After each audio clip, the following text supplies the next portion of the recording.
Hey guys, what's going on? Today we're going to be covering another little excerpt from the Rise of Skywalker novelization by Ray Carson. We got it right here.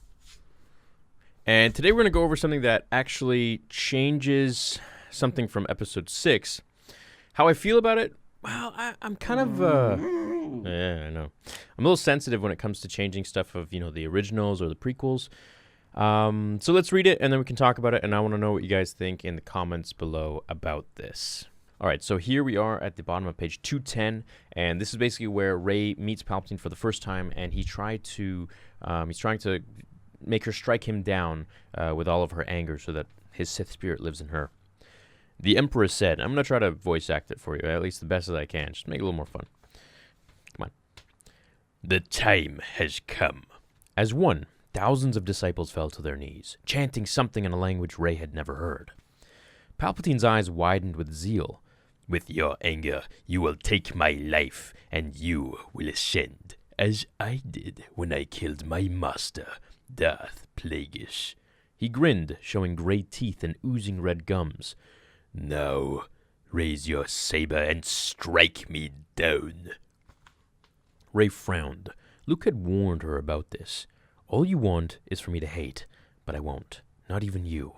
Weak, like your parents. She shook her head. My parents were strong. They saved me from you. As if reading her thoughts about Luke, the Emperor said, and here it is, I've made this very proposal before, but on that unfortunate day, Luke Skywalker had his father to save him. You do not. The cavernous room shook. Light poured down as a vast stone ceiling opened, revealing Star Destroyers silhouetted against a furious sky. The Resistance fighters were gnats in comparison, darting in and out, dodging fire from monstrous cannons and Final Order ties.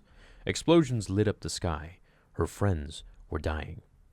They don't have long, and you are the one who led them here, the Emperor pointed out. Tears filled her eyes. The Resistance fighters were losing badly. The Emperor was manipulating her, yes, but he was doing it with the truth. This was her fault. Strike me down. Take the throne as Empress, reign over the new empire, and the fleet will be yours to do as you wish. Only you have the power to save them all. Refuse, and your new family dies. The thought swelled in her head, until she was giddy about it. Empress, would that be so bad? Maybe taking on this mantle would be worth it, to bring peace, to save her friends. The whole galaxy would have no choice but to be saved. Rey stared, agonized at the battle above her. Very well, Palpatine said. Finish them. Wait, she said. Wait. He paused, thinking she was nearly his, but her presence was making itself known to her. Then she senses Ben has landed, is nearby. And it goes into detail on how he survived, or how he left the ocean moon of Endor, which I can get to in another video, just to have more content to make, just being real.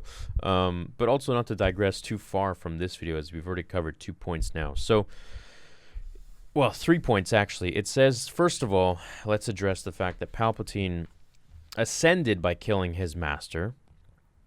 With your anger, you will take my life as you will ascend, as I did when I killed my master, Darth Plagueis. I wish that was in the movie. It would be cool if you actually heard him say Darth Plagueis again. Or for the second time. Oh, man, these allergies are killing me. Anyone else got allergies, man? Jeez. And then the second part, which is the most important one, which I want to talk about, really retcon. Not retcons. It isn't retcon. I don't like that word because it's all a continuation. But in a sense, it changes your thinking. So it does, in a way, retcon your thinking of what was the past. I guess it merely expands upon our thinking, I should say, not necessarily retconning. Now, remember that scene in Return of the Jedi where the Emperor is like, strike me down with all of your anger and your journey to the dark side will be complete. Something like that, I believe. And Luke turns around quickly, summons his lightsaber with the Force, and then just wants to slash down the Emperor, but Vader steps in and blocks it, and the Emperor is laughing. So during that scene, and I believe it's talking about that scene and not the scene where Vader threw him over the shaft when he was electrocuting him, because this falls in tandem with what the Emperor's new goal is here, or goal, at least for us it's new. We find out that the Emperor says, if you strike me down in your anger, that will open up your anger, and then you I'll be able to transfer my Sith spirit into you. Or that's what I get from this. So that scene where he was basically reciting the original, the same thing that he's reciting now, where Luke was going to strike him down, Vader saves his son. And I suppose now in canon, this is the first time that we have confirmation that Anakin was already out of Vader. And, or at least in that moment, had saved his son, because if he knew that if Luke did strike him down, then the Emperor would be able to transfer his essence, all considering and assuming that he was privy to the Emperor's new power of transferring his essence. He did have a Sith Wayfinder to Exegol, so I assume he knew.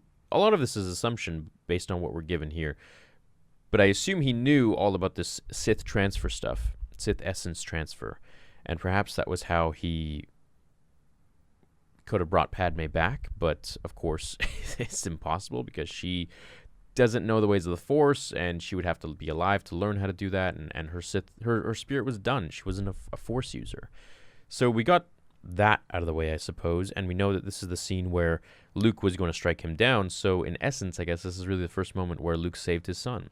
Whereas a lot of people in that scene, watching it for the first time, or, until now, until maybe this book came out, and hopefully this video spreads the information, Luke was saved by his father, but originally people thought that Vader was saving Sidious, which is not the case. We now know that Vader was saving his son, which is pretty cool.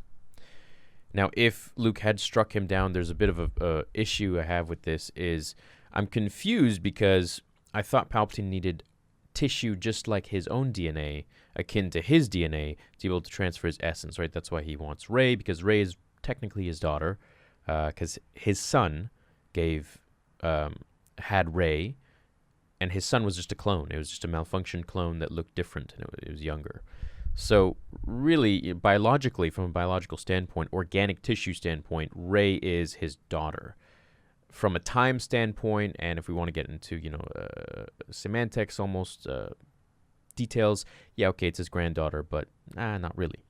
Tissue-wise, it's pretty much the same.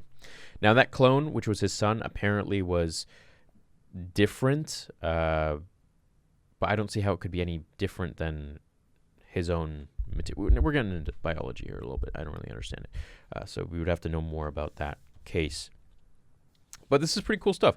How I feel about it, I usually have an issue when they retcon stuff, but this is cool because it shows that Anakin was coming about sooner than the very end of the film, and we can kind of see that now, that he, without Luke knowing, saved him, but we all thought that he was trying, and Luke probably thought he was trying to save the Emperor, which is pretty sweet to know.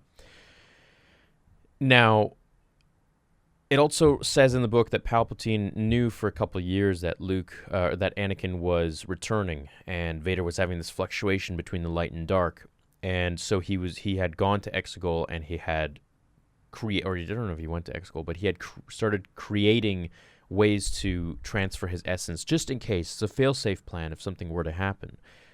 So this body that he created obviously wasn't perfected. It wasn't the right one. It was just what he could. It was, a fail-safe. It was a backup, and he threw his consciousness into there.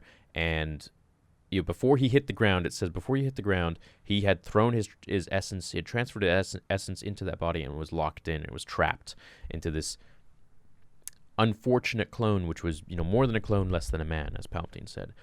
So that's, and also Rey wanted to be Empress, for a moment. She thought it would be a good idea, but she didn't realize that, hey, she would be completely consumed by Palpatine, and he would just take over her body entirely and her mind, and that would be it. Palpatine as a girl, that'd be, I guess he just doesn't care. He just needs a vessel. But it still brings me back to, if he needs a vessel, why didn't he just take over Ben? If he needs someone with tissue just like his, then why was he trying to take over Luke, as it says in the book that he tried this once before? I'm going to read it verbatim again. As of reading her thoughts, I've made this very proposal before, but on that unfortunate day, Luke Skywalker had saved his father to save him. You do not. And then Ben shows up. So I guess it's interesting. It's reversal. She's a Palpatine, Ben's a Skywalker, and it's cool. It's poetic. It's like poetry. It rhymes, as George would say. Okay, well, that's all I want to address in this video. We're going to go into some more topics, and of course, lore topics and stuff will be returning. But right now, I'm pretty interested with all the stuff in this book. It comes out on the 17th, so you can check it out if you want. And yeah, have an awesome rest of your day. Leave a like if you enjoyed this one, and I'll catch you in the next one. Until then, remember, the Force will be with you always. See you guys.